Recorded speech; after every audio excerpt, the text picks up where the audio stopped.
Magandang umaga sa inyong lahat. Live mula dito sa Pag-asa Weather and Flood Forecasting Center. Narito ang latest sa ating panahon. Oo, magiging maganda nga ang ating panahon. Alamin natin yan sa ating 5 a.m. weather forecast mula sa Pag-asa.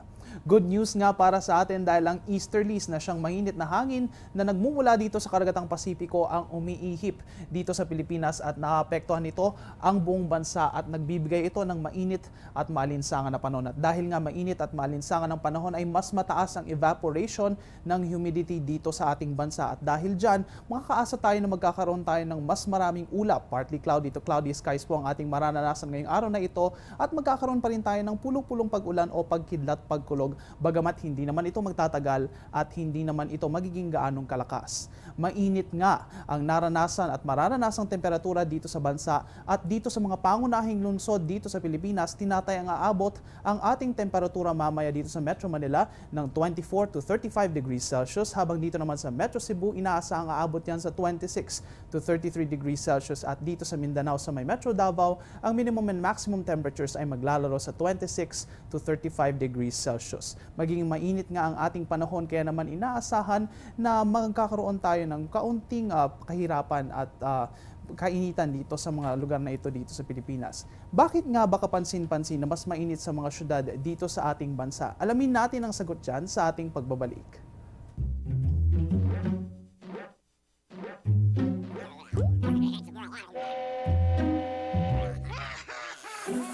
Worried kung nasaan ang package mo?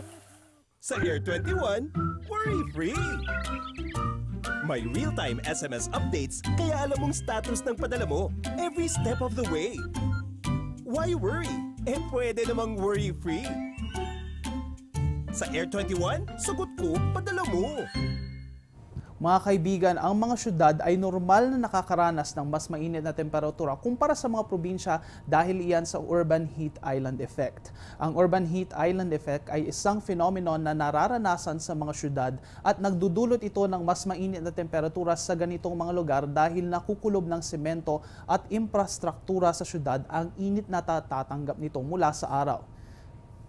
Sa ibang balita naman, ngayong buwan ng Mayo, tinaya ng Pag-asa na makakaranas ng mas mainit na temperatura ang mga lugar na ito dito sa Pilipinas. At yan nga yung Zambales, Bataan, Cabanatuan, Polillo Island, Cagayan, Southern Leyte, Aurora, Basilan, Sulu at Tawi-Tawi. Dito sa mga lugar na ito, sinabi ng Pag-asa na maaaring makaranas tayo ng mas mataas na temperatura than normal at dahil nga yan sa pagbunsod ng pagsisimula ng El Nino na binabantayan pa rin natin sa ngayon. At ito nga ay dahil may posibilidad nga magsimula na rin maranasan ang epekto ng El Nino phenomenon at paring magpatuloy ito sa mga susunod ng buwan. Bilang payo ng mga eksperto, ugaliin po natin na magsuot ng light-colored clothes at uminom ng maraming tubig kung tayo ay lalabas. At yan ang latest wala dito sa Pag-asa Weather and Flood Forecasting Center. Ito po ang Panahon TV kung saan walang pinipiling panahon ang pagbibigay impormasyon. Ako ang inyong weather guide, Earl Figuracion. Balik sa inyo, Benj.